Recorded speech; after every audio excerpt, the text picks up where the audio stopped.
Today with us Mr. P. Balaji from Nokia India. So just wanted to understand we are talking about the 4G and LTE ecosystem in place, and a lot of developments have been taken place. How do you see the overall ecosystem developing in India? So at a very broad level, the fact is that cloud, mobility and broadband are making huge impact on the lives of individuals, businesses and society. It's kind of crept in a manner that we haven't even realized it. On one hand, you look at cloud, it is ubiquitous. It is right now services on cloud are available, demand on the go, business models have evolved which make it very affordable. On the mobility side, devices have come in. Technology is now available at very, very low and affordable prices. So whether it's smartphones or tablets or phablets, all of them are available at pretty affordable range today. And today, devices are now built on chipsets that are increasingly supporting not just 2G but 3G and LTE.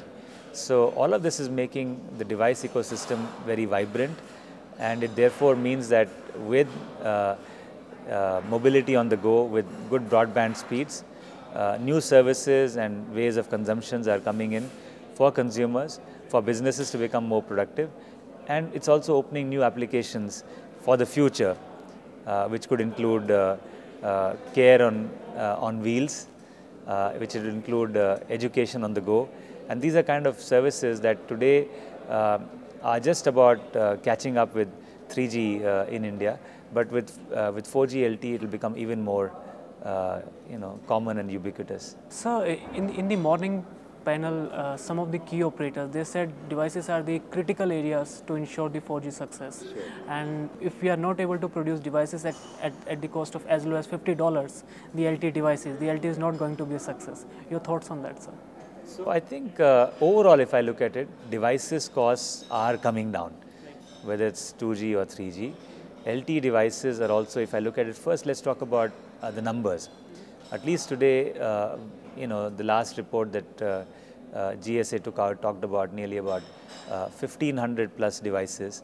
Of course, there are smartphones, there are tablets, there are routers and everything else put together in this number. But the fact is that when you have about nearly 200 plus networks rolled out in 100 plus countries, then the scale starts to pick up.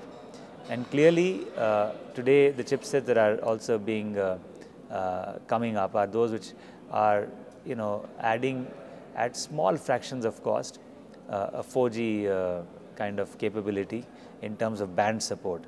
So that's the first thing.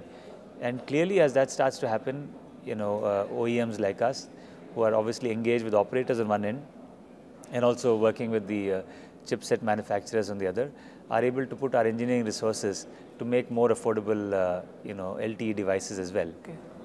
So what are Nokia plans to achieve that kind of? So without talking about specific products or price points, I think what we are really saying is that from LTE perspective, if you look at 1800, and recently it was wonderful that we had auctions that took place in India. And so 1800 LTE devices overall are available from Nokia already. Now it's about also the requirement for 2300 TD. We are working with operators in India as well as in China and other markets that are supporting TD-LTE networks, that are rolling out small networks and planning to invest more in those networks.